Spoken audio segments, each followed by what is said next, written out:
Arrêtez tout, on arrive aux 3 jours les plus importants de l'année. Ces 3 jours, c'est le réacteur nucléaire de notre foi, et si on aime Jésus, impossible de les louper. En 3 jours, le monde a été profondément bouleversé depuis le dernier repas du Christ jusqu'à sa résurrection en passant par la passion et sa mort sur la croix il y a 2000 ans. Et comme tous les ans, à Pâques, nous revivons ces 3 jours d'une manière très intense pour être le plus possible en communion avec Jésus. Alors jour 1, jeudi soir, on va célébrer la Sainte Seine avec l'institution de l'Eucharistie et le lavement des pieds.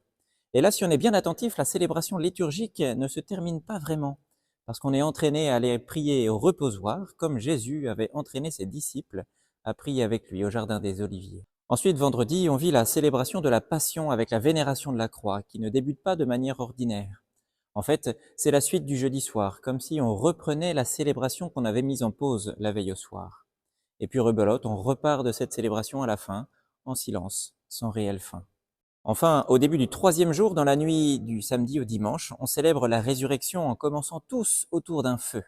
Et pour le coup, à la fin de la vigile pascale, il y a bien une conclusion liturgique avec la bénédiction et le traditionnel envoi en mission de tous les fidèles. Alors vous l'avez compris, the place to be pendant ces 3 jours, c'est à l'église.